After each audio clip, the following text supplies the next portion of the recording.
Hello, my name is Michaela King, and this is my project on how to write in the social sciences, or more specifically, how to write in the psychology as a discipline.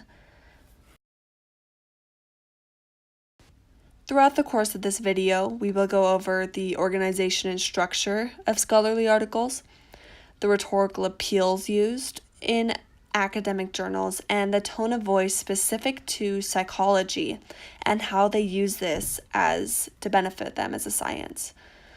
What is psychology? Psychology is the science of the mind or of mental states and processes, and is broken up into a multitude of subdisciplines, including clinical science, cognitive psychology, developmental psychology, etc., in which research is highly valued in the discourse.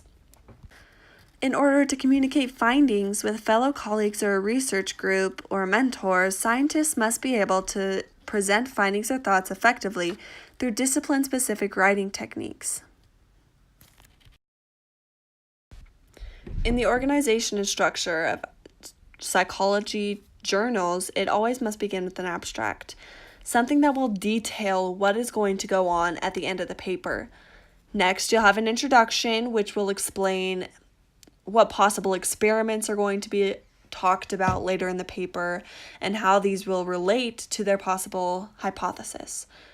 And then most psychologists will go into the methodology of the experiment, not all of them, but most, in order to get a grip of exactly what was done and exactly how certain factors could have altered the experiment. Then they will go into the experiment and then the results. These results will most likely go back and tie into the introduction and how everything ties together into one hypothesis that will either be proven or disproven, or at least be falsifiable. Next, they'll have a conclusion and then their citations. This is just an example of a graph or a table presented in an academic article. Most scientists will use this to show thought process or another way of showing methodology. And this is extremely important in case the experiment wants to be done again.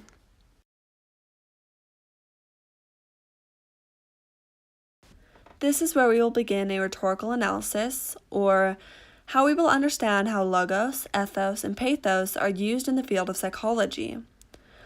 Logos, or a logical appeal, is used quite often. Logos within the social sciences is frequently mistaken for common sense, a challenge that many psychologists face in attempting to communicate their findings to the public. In order to swerve away from such challenges, most psychologists will present contradictions towards common sense, or go into depth on how the experiment will calculate what might be a factor in specific human behaviors. Is effective because rather than using the explanation common sense, readers are able to analyze in depth and cause and effect, and how these factors relate to one another. This is where they will look at correlation and what occurred or didn't occur in their experiment.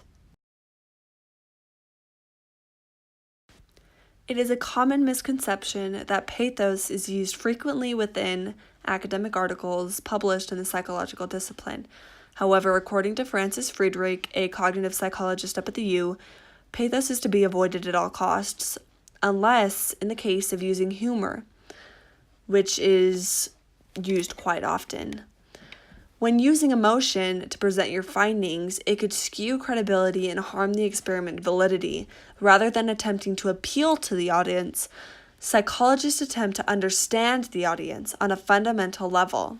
Any use of pathos in a psychological article would be the use of humor, or to create a sense of relatability. However, in a psychology journal, emotion is completely disregarded in order to solely present findings and research and methodology. Ethos, however, is used often. How is it used? It is used when an experimenter will explain their credentials, or where they got their degree from, where they are conducting this research lab, and who they are conducting it with, what university they are tied to, and what university is funding them. It is used in order to allow the audience to say, this guy knows what he's talking about. And speaking of voice and the tone of voice, passive and active voices are used in academic articles.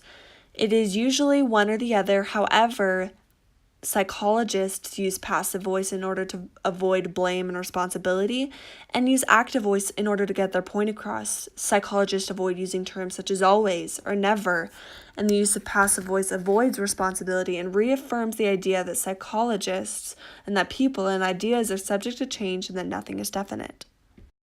And another way psychologists avoid blame and responsibility is by the use of operational definitions, a key factor in the social sciences.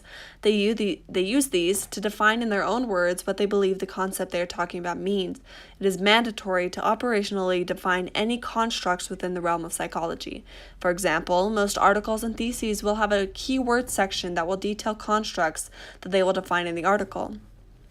In All But Dissertation, All But Parasite, Young Adulthood as a Developmental Period, and the Crisis of Separation, the keywords section contains the words development, low-walled, parasite, young adulthood, and late adolescence that are later defined within the article. In conclusion, psychology is a science that researches and studies mental processes and behaviors, and the use of rhetorical appeals are used throughout writing in the social sciences. Psychology has both a passive and an active voice when communicating their findings, and of course, we cannot forget the detriment of structure.